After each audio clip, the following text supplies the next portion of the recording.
At mga kapuso, kaugnay pa rin po sa mga dati at kasalukuyang pulis na isinasangkot sa pagkawala ng mga missing sabongero. Makakapanayan po natin sa punto pong ito ang Vice Chairperson at Executive Officer ng NAPOLCOM na si Attorney Rafael Calinisan. Magandang umaga po sa inyo, Attorney Calinisan. Si Maris po ito, live po tayo sa unang balita. Good morning, Maris, at good morning sa inyong lahat.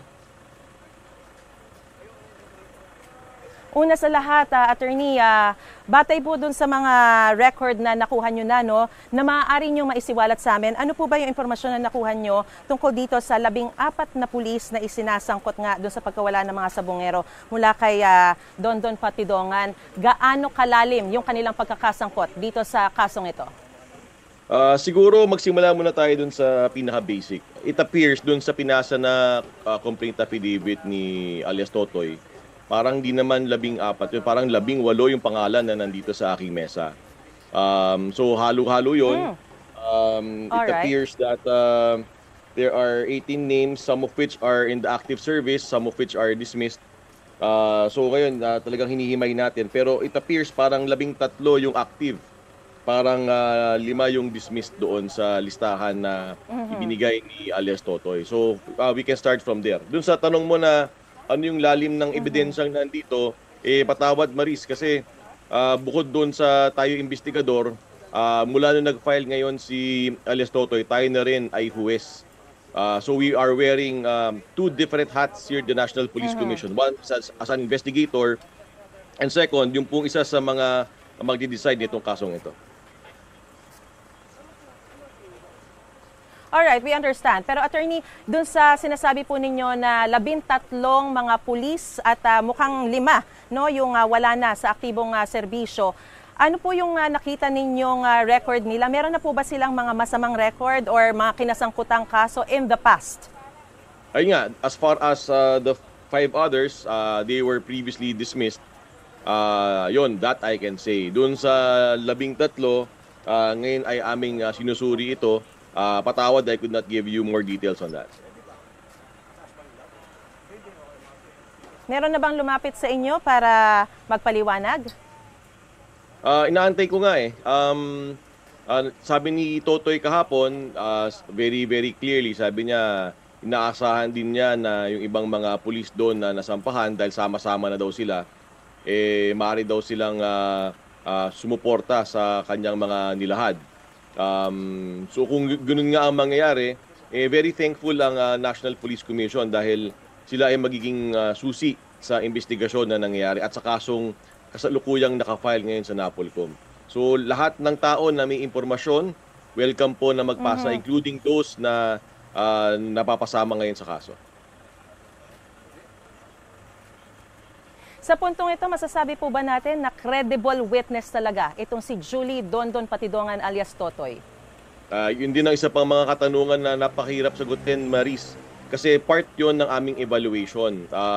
Yung kanyang testimonya, yung kanyang pagkatao, yung bigat na kanyang sinasaad, yun ay kasama sa tinitimbang ng NAPOLCOM. So kung kasagutin ko ng diretsahang sagot yan, baka lumabas kung ano ang aking nasa isip at I don't want to prejudge the case.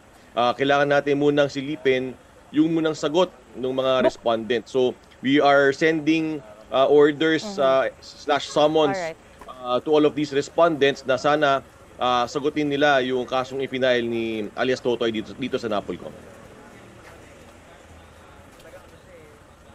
Bukod po kay Patidongan, meron pang nagpapahayag o nagbibigay ng mga feelers na isang potensyal na witness. Ito po ba ay magtutuloy sa pagbibigay ng testimonya? At bukod po doon, yung tungkol doon sa mga iba pang mga pulis na sinasabi ni Patidongan na marami pa raw ibang pulis, bukod doon sa 18 na sinasabi ninyo, paano nyo matutukoy kung sino-sino ang mga ito?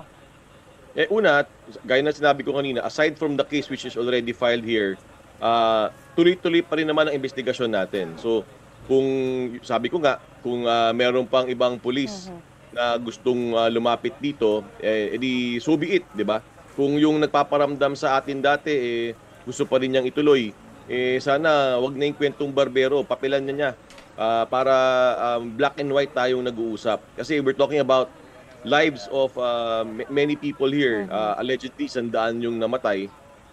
We're talking about the careers of policemen here. this is no small thing. So kailangan talaga malupit yung ebidensya, kailangan nakapapel, at kailangan balansyado nating sisilipin ito.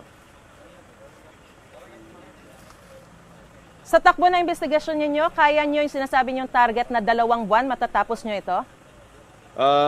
Let's put it this way, Maris. Nung sumampa tayo dito, medyo may kabagalan ang mga kaso dito sa National Police Commission. Dati, nung pagsampa natin 2 months ago bilang hepe ng NAPOLCOM, 2 yung order natin. Yung una, 0 backlog by December 2025. Yung libo-libong kaso dito, i-zero natin by December. Yung pangalawa, for new cases, dapat matapos siya in 60 days. So ngayon, tataon, napakaswerte naman namin. Ang unang-unang kasong masasample ng 60 days namin itong kaso ng mga sabongero. So hindi namin naatrasan ito. Mahirap man yung kasong ito, delikado man yung kasong ito.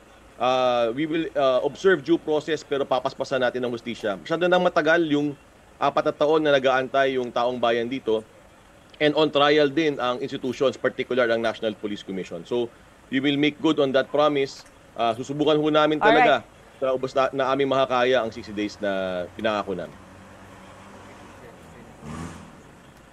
Good luck and all the best, Attorney Rafael Calinisan, ng Vice Chairperson po at Executive Officer ng NAPOLCOM. Gusto mo bang mauna sa mga balita? Mag-subscribe na sa GMA Integrated News sa YouTube at tumutok sa unang balita.